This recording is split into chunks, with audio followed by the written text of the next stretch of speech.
And I'm back. This is a review of the JG Scorpion. It's amazing.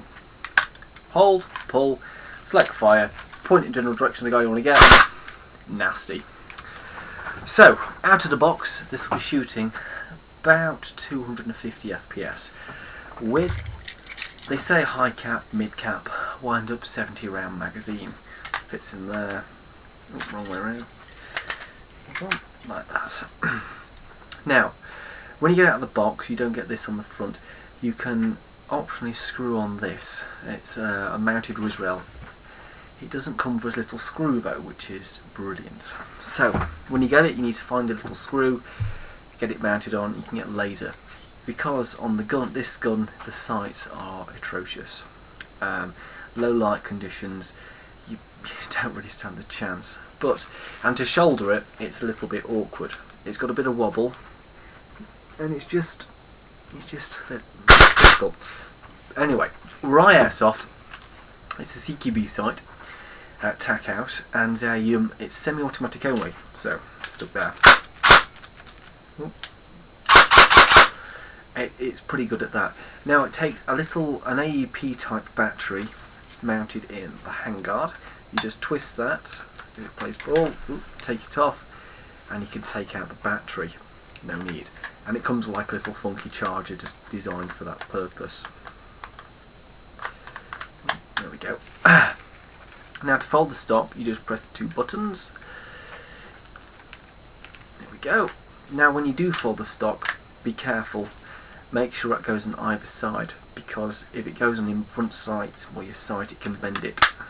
It's not happened to me, but it can happen. You hop up, it's just there in the top part. I had to play around, tweak it just a tad, but you're only shooting this at like 20 meters, which is far enough really. With laser, it makes a big difference. You can acquire targets a lot easier. It mounts. I have a sling. It mounts through the back when the stock is folded. Unfolded. I always have the stock unfolded, just because the sling works better that way. And it sits down on my hip.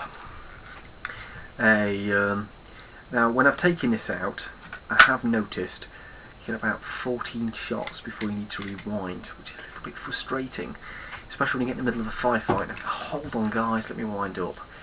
They don't hold on; they just keep shooting. But it's quite workable.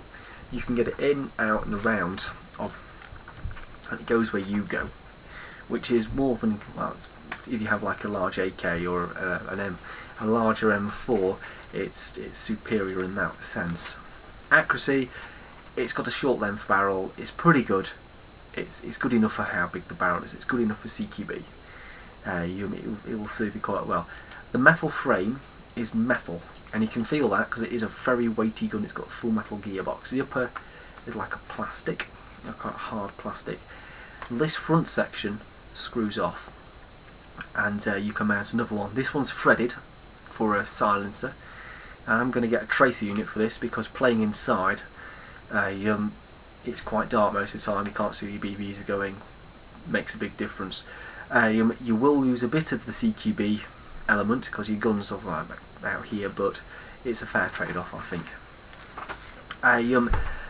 Some people say, "Oh yeah, I use this as a sidearm." I don't know how that. It's just like, alright, faff. You got this hanging down there in an AUG. I use it as a primary, and my sidearm is a pistol. Works very well that way. If you're fighting at like 20 meters, they're both a fairly effective range. The magazine capitation is a problem. Now, make a cheaper version of this, and it does about 200 FPS.